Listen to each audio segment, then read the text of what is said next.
Hey everyone, welcome back to another episode of Graphic Content. I'm your host Ted Kendrick, and today we're going to talk about Zeta, the priest turned omnipotent god turned ruler of planet Olda, who was created by writer David Anthony Crafts and artist Ross Andrew, who first appeared in World's Finest number 296 in October 1983, the first in a 5-part story arc titled The Pantheon. My friends and viewers, be advised, you're in for a wild ride. There's some outlandish stuff in the Pantheon saga that you may have never heard about, aside from the fact that it features a character that shares its name with the Zeta Project. Despite its obscurity, as the lead-up arc to the anniversary special number 300 issue, the comic became a massive crossover between the Justice League of America, Outsiders, the New Teen Titans, and Green Lantern series. Even the Easy Company showed up, who you may recall from the Savage Time. And if you're a fan of the Justice League animated series, strap in for other familiar tropes like magical diamonds, interplanetary war, and new gods. But not the new gods. They're newer gods. They're probably new to you. They were new to me, at least. But they're not the new. Just like the DC Animated Universe's classic 3-part episode titled World's Finest, or the Batman Superman movie, the World's Finest comic book series primarily featured regular team-ups between Batman and Superman. Gene Colan took over art in issue number 297 and 299, and Sal Amendola penciled for number 298, as well as the final chapter in February 1984's number 300 anniversary special, alongside all-star creators I'll mention a little later. The arc heavily references the DCAU continuity of its day, particularly Batman no longer seeing eye to eye with Superman and the JLA after the events of Batman and the Outsiders number 1, where the League refused to operate as internationally and independently as Batman preferred. So he dramatically quit to form his own team, the Outsiders, which was basically adapted for Young Justice Season 3. So this entire story takes place with that drama as a backdrop, and all the editor's notes won't let you forget it. Batman and Superman's friendship is fractured, but by the end of this arc, they're gonna be best super friends once again, right? Of course they are. They're super friends. On the opening page of issue number 296, Zeta frosts over the living diamond that will help him change the world. He's the leader of the Pantheon, a team made up of 6 robot-looking figures: Omicron, Sigma, Epsilon, Delta, Mu, and Rho. Because every Zeta's gotta have a Rho, am I right? And all named after strains of COVID-19. The Greek alphabet. Though it doesn't get more on the nose than "you are privileged to die at the feet of Omicron." That was my COVID voice. The Pantheon attacked the Metropolitan Museum of Art in Gotham City before the arrival of Batman, who tends to a wounded security guard rather than chase after the group. Meanwhile, in Metropolis, Clark Kent and Jimmy Olsen hang out at the Galaxy Communications building, which owns the Daily Planet. Clark hears over a police band broadcast that the Pantheon stole a plane from the Gotham airport, which isn't usually his stomping grounds, but with fuel tanks on fire, he stops a potential disaster, and in doing so, saves one firefighter who might enjoy the land of terra firma a little too much, practically to the ground. Still a better love story than Twilight. In the Gotham Museum, Batman and Commissioner Gordon investigate the scene of the crime. Many objects were destroyed, but Batman believes the Pantheon were after a specific South African vase with images of a dinosaur, tree, and bat. They smashed it to throw anyone off their trail, since it was suspiciously in the Egyptian wing, which we all know is North Africa, not South. We all know that. I knew that. You probably knew that. You're smart. Superman is called into action as international disasters erupt across the globe. His hands are full with tidal waves and earthquakes. We thought you were busy with an earthquake. It was just a 4.0. Elsewhere, Alfred feeds Batman some delicious-looking eggs, bacon, and toast, as the Dark Knight deduces the vase is not a code, but a map, which points to Mount Osa in Southeast Africa, where Batman suspects the Pantheon are headed. The Pantheon lands their plane in Africa and kill the fighter pilots waiting for them. Batman arrives shortly later, and the Bat plane finds the dead pilots and journeys into the jungle, where he is surrounded by spores that psychedelically shift his perception. The regional plant life now seems alien, and he spots a dinosaur roaming in the mysterious fog. A freaking dinosaur. In the fog, at the base of Mount Osa, Batman discovers Rho. She announces the Pantheon's plans of world domination, believing humans to be obsolete, destroying the old to make way for the new. Epsilon, though mute, brutally attacks Batman, who strategically drops a rock slide on the villain, until another member of the Pantheon arrives. I am Delta. You are dead. Get boosted, y'all. The airborne Delta variant, who's also revealed as Epsilon's husband, so the Pantheon is clearly commingling, if you know what I mean, pulls Batman into the air, attempts to drop him, but the Dark Knight bat ropes to safety. Batman threatens Ro, but is knocked out by the sneaky and sadistic Moo, who nearly tramples Batman until Ro sends him into the jungle on a mission. Superman traces the source of the earthquakes to Mount Osa, where he discovers a crystal structure that can only be called the Cosmic Tree, whose deep roots travel underground into a cavern, which holds pods that contain the other members of the Pantheon. In the second issue, the Pantheon stands over a defeated Batman, while Superman examines the Cosmic Tree. He understands it to be the cause of the natural disasters, and determines it to be of otherworldly nature before he's attacked by the so-called harbinger of a new beginning for mankind, Omicron of the Pantheon. Omicron flies to Cairo and fires an energy blast on a large mosque during prayer time, which kills thousands of innocents as a distraction for Superman. Elsewhere, Batman is bound by the lovely couple Delta and Epsilon. Ro reveals the Pantheon were once American citizens. Moo was previously a CIA agent who came across a living diamond on a mission. Like Sauron's Ring of Power or Eclipse's Black Diamond from Justice League's Heart of Darkness episode, the item drove Moo crazy, driving him to murder the previous owner and take the diamond. He felt immense guilt and went to confess to a priest, but ran away before he could admit his sins. The man who would be Moo returned to the body to find that it had mutated into something alien, perhaps the wrath of God made manifest. So he brought the diamond to the church, intending to sacrifice it to God, but when he passed it along to the priest, the man of God felt a change come over him as well, and absolved Moo of his sins. The two took the diamond to a jeweler, who noticed the diamond sprouted, no doubt alive and communicating. The jeweler suggested they allow two research assistants, who purchased their wedding rings from him, to take a look. Once they did, the couple were captivated. Someone better call PETA, because in an experiment, they exposed a cat to the diamond, who mutated new organs and evolved so quickly that it died. The priest was the first to catch on to the evolutionary potential, so he willingly exposed himself to the diamond. His senses and brain expanded, finding divine purpose, an appetite for omnipotence, and desire to remake the world in their own image. Classic bad guy stuff. Ro came on board as a world-weary woman with great wealth, willing to sacrifice it all for the chance to rise above the rest of humanity. The experiments she funded allowed them to counter the negative side effects by creating survival suits and serums that kept the Pantheon alive. They discovered that the living diamond was only a seed, and they needed the full tree to survive much longer, especially the priest, whose metabolism experienced sudden swings. The priest would soon die if they couldn't find the tree, so they brought on the help of an archaeology professor who was quickly seduced by the diamond as the rest had been. The Pantheon took on code names based on Greek letters of the alphabet, which better suited them anyway. The professor, now Sigma, deduced the ancient vase in the Metropolitan Museum of Art would pinpoint the true location of the Cosmic Tree. The priest became known as their leader Zeta, and time was running out for him if he wanted to survive his rapid evolution. Batman asks how they can justify their brutal attacks, but Ro says that gods do not need to justify their actions. The Cosmic Tree will complete their evolution, and humanity will no longer be of any concern. Superman continues his fight against Omicron, who can shapeshift, but aware that Superman will likely beat him, the Pantheon member leads Superman back to Mount Osa, where they run into Batman and Ro. The Dark Knight mocks Ro with a Sieg Heil victory salute. Yep, he does. Ro and Omicron enter Mount Osa and seal the door behind them. Batman is petty and brings up his argument from Outsiders #1 again. Have you gotten over your qualms about interfering with international affairs? Have you come to see that justice and law are synonymous? I just lost my voice doing my Batman impression. I could do better, but it's fine.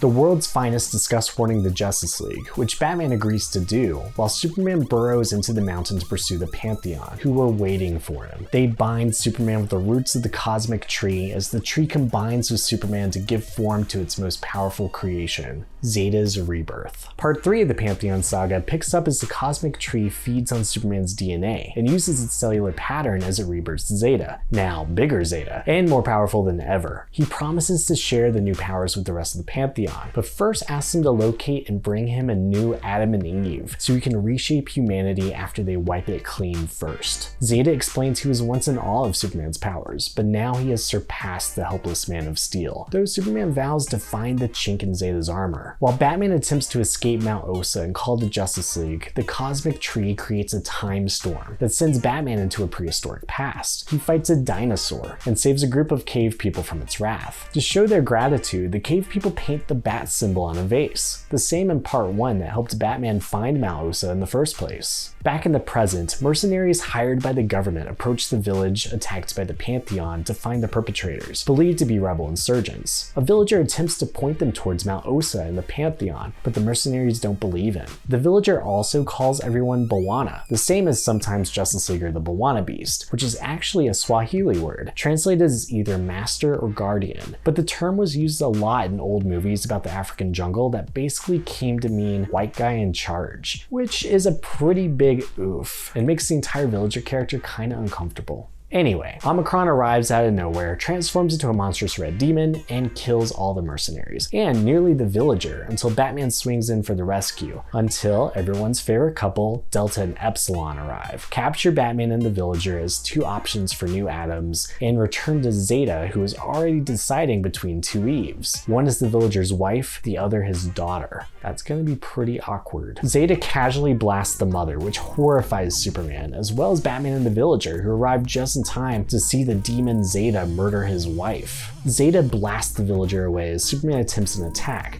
though Omicron meets him first. "Out of my way, Omicron. I've regained my super strength, and nothing is going to stand between Zeta and me. Nothing."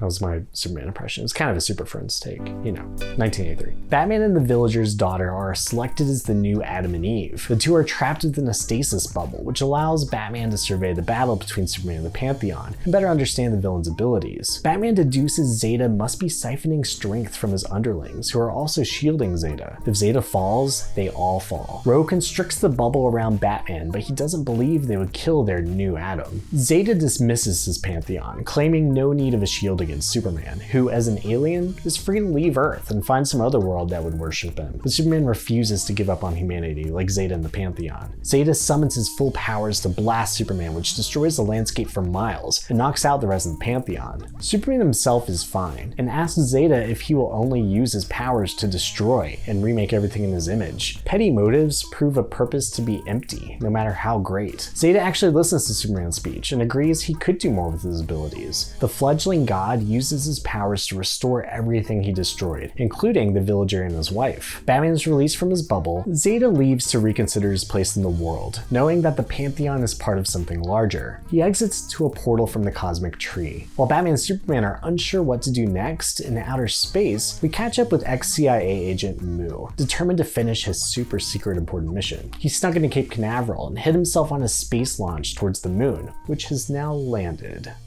Now here we start part 4. I don't know if you just heard my neck pop, that was kind of gross. In The Shadow of the Executioner, aka Part 4, Batman and Superman stand over the fallen Pantheon and consider whether to follow Zeta into the cosmic tree. Batman figures it's as good a time as any to remind Superman that he's still upset over the political disagreements that led to Batman leaving the Justice League to form the Outsiders in Outsiders #1. But Superman is stern that they should set an example for humanity by following their laws. The superheroes agree to work together and solve the case at hand. They enter the cosmic tree. Zeta greets them, explaining he has been meditating on many things and has no desire now to continue their conflict. He was born to kill, but no longer desires to do so. Now, where have I heard that story before? Zeta explains that if the world's finest proceed, they will pursue different paths in different worlds, facing the same threat of which the Pantheon was only a small part. They agree, and Zeta points, yes, points is the correct verb, he points them both away. I have time travel powers!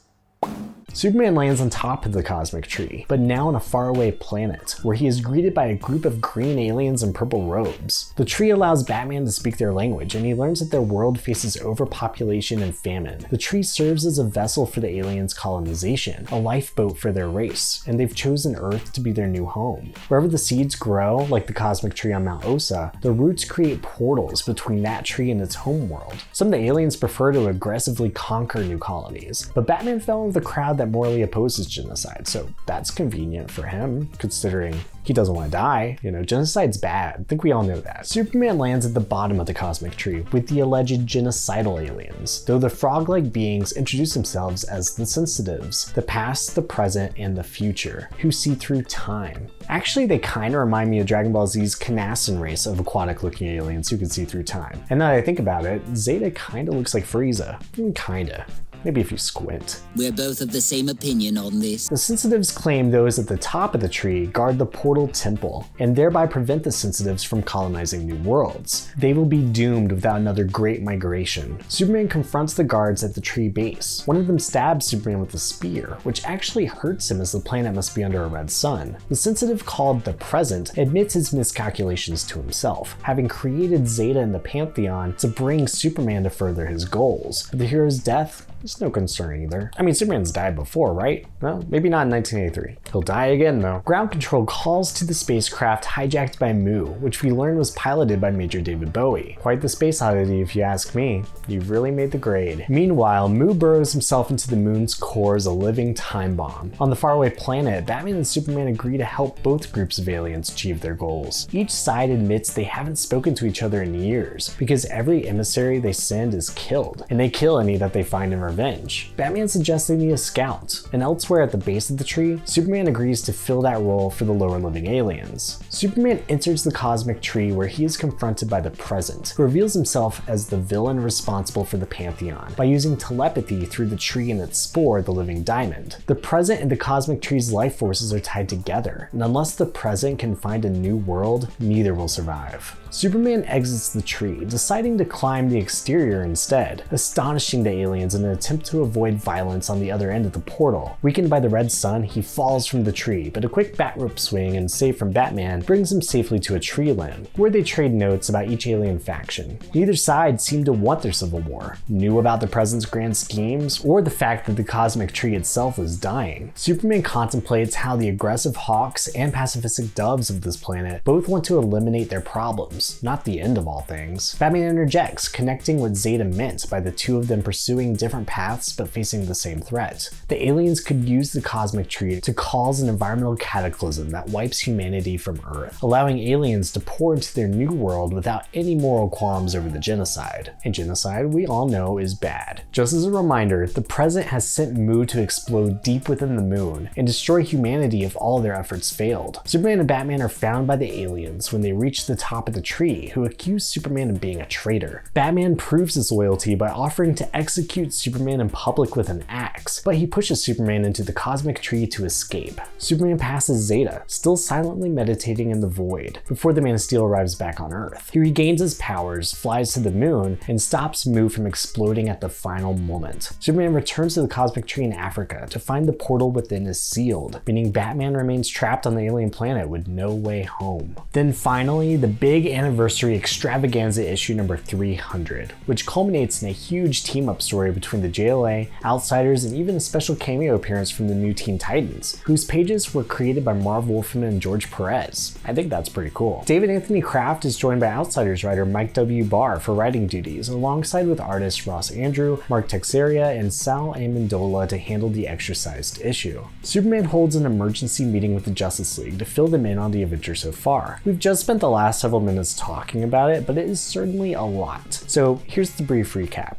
The seed of the living diamond created the cosmic tree at Mount Osa in Africa, which caused recent natural disasters. A group of metahumans called the Pantheon, led by a priest telepathically manipulated by the diamond to become Zeta, protected the cosmic tree, actually a portal to Olda, an overpopulated alien world that wants to conquer Earth. A being known as the Present manipulated events into motion. Batman was left behind when he sealed the portal behind Superman, who can't fly there to rescue Batman because of the red sun. I could have just said that instead of the last however long the video was. Sorry. Cry me a river. The recap is over, and even though Batman is no longer a JLA member, the League agrees to help. Hawkman offers the use of his ship, while he stays on Earth with Green Lantern and Elongated Man to face the continuing quakes and time warps from the cosmic tree. Superman leads Wonder Woman, Zatanna, Red Tornado, Firestorm, and Green Arrow to the alien world to rescue Batman. On the alien planet, Zeta suddenly emerges from the cosmic tree and has decided that he will now be the aliens' new god. But not a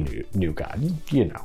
Batman uses the distraction to exit through the new crack in the cosmic tree. Zeta is not concerned about Batman, he's unimportant, and now the alien's education will begin. Batman finds himself trapped within the tree since the portal was sealed. Back on Earth, Elongated Man, Green Lantern, and Hawkman save innocents from the dangers of the cosmic tree. The Outsiders, Black Lightning, Metamorpho, Katana, Geoforce, and Halo arrive to help. Halo is quick to start crushing on Hal Jordan because of course she is, though she is also impressed with Elongated elongated man's ability to turn his hand into Bugs Bunny. It doesn't take much, does it? After the events of Outsiders number 1, Geoforce is hesitant to work with the League since they refused to aid his country of Markovia. Fortunately, Black Lightning talks some sense into his teammate, and the heroes agree to work together and fly to Africa to face the Cosmic Tree. For some reason, we join the new Teen Titans at their tower in New York, where Dick Grayson is trying to choose a new codename, Donna Troy is planning her wedding to Terry Long, and Tara is on the team. So this chapter occurs after the events of the New Teen Titans number 39, and overlaps events in the Judas Contract classic story arc, which was adapted for the second season of 2003's Teen Titans animated series. Outside, an alien invasion,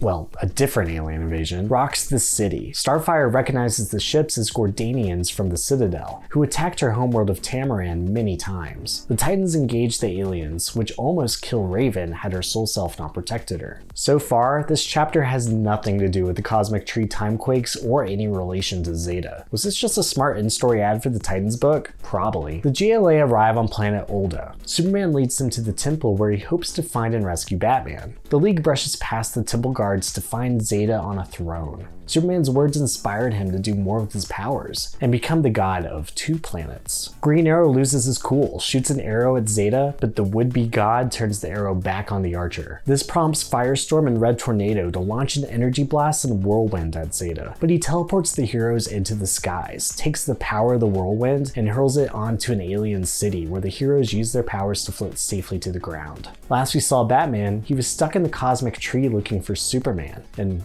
well, he fell out of there and flew into the time stream, visiting pilgrims in the American Civil War. Eventually in World War II, Sergeant Rock and the Easy Company fights the sudden emergence of the Pantheon. Fortunately, the combined forces of the JLA and the Outsiders arrive, with Geoforce saving Rock, noting he would someday free Markovia, the country that Geoforce now leads. When visiting the origins of the Cosmic Tree in Africa, the heroes were caught in a time flux to the past. The heroes attempt one more combined attack against the Pantheon, but aren't strong enough. All are not just captured, but crucified on a cross. It's a lot. Easy Company is just as confused, like, they'd call us crazy if we reported this, so back to the war, I guess. Zatanna and Zeta trade magical blows, and Zatanna is burned out. Superman is powerless here with the Red Sun, so Wonder Woman attempts to lasso Zeta, but he shields himself, sending her tumbling. Firestorm breaks her fall and summons a mountain around Zeta, but he shatters the stone cage, and boasts about transmutation powers of his own. He turns all the heroes to stone, except for Superman. Zeta restores Superman's powers and offers Superman to rule over the universe with him as 2 gods, staging endless war as a game, enraging Superman to attack. Zeta rescinds his powers. What I giveth, I also taketh away.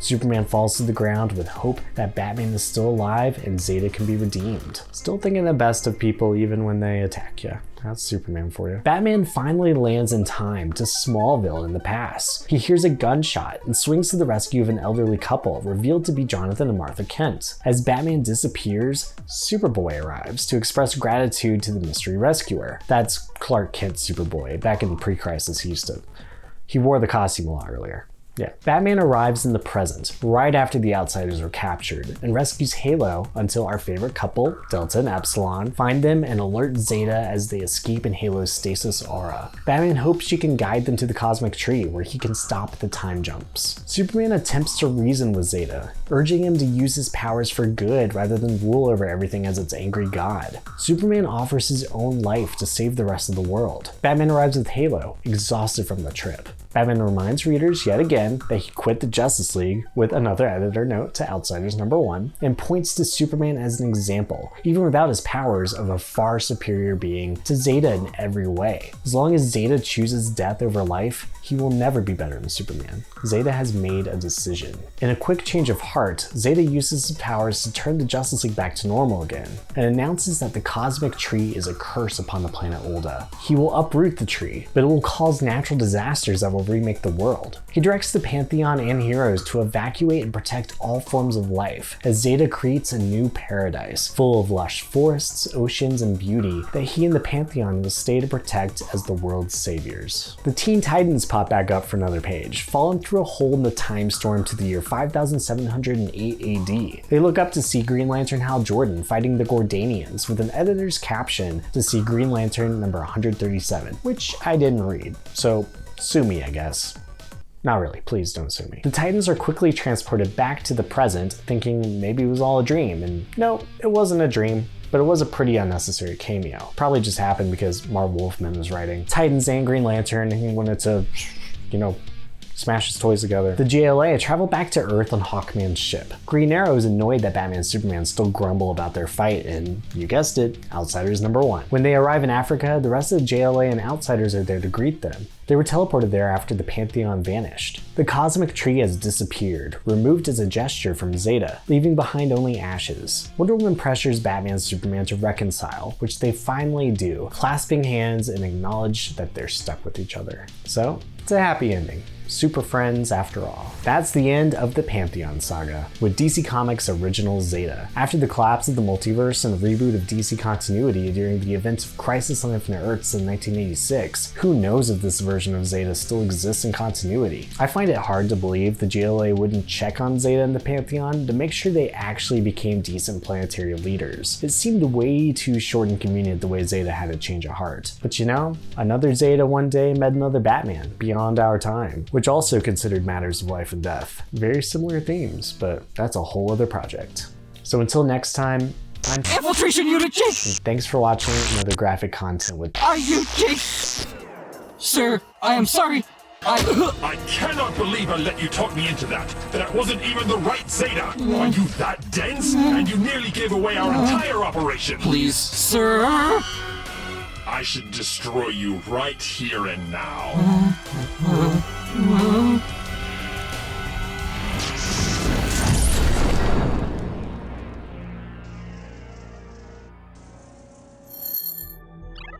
Next is coverage of Diedrich Bader's surprisingly outlandish acting career in another installment of the Watchtower Database's earliest recurring program, Casting Call. Also hosted by Ted, who is not here. Oh, for the love of Zeta. There is something called the internet. Yeah, just get him on a Zoom call or something. Zoom call? FaceTime, Discord, Facebook, Skype. Skype? We know Skype. It is the one upon which the great Jay's Reviews contacted us. Right, okay. Give him a Skype. How did we used to say it?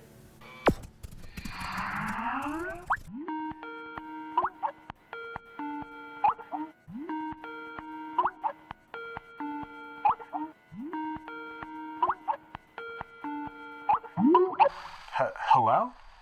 James? Ted, don't hang up. We're being held captive by robots from the future who are making us do Zeta Project. Hello, fellow human. Jake, no!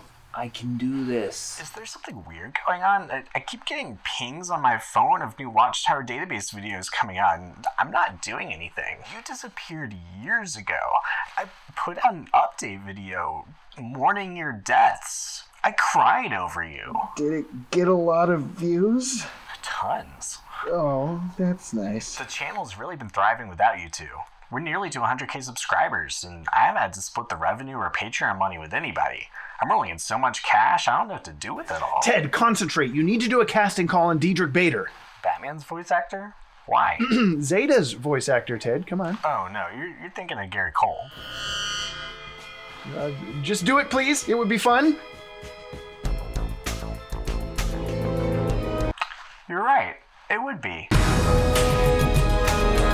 Good evening, and welcome to Casting Call. My name is Zeta. I'm gonna hit you with the hammers of justice. Yeah, I'm doing the drywall up there at the new McDonald's. Do you want to see the Zeta Project come back for more episodes and get a proper conclusion? Or maybe you just have fond memories of the show from when you were a kid? Send us your Zeta Project positivity by sharing a 30 to 60 second selfie video on Twitter, Instagram, or TikTok with the hashtag BringBackZeta, now through November 27th, for a chance to be featured in the Zeta Month finale. Go! Go!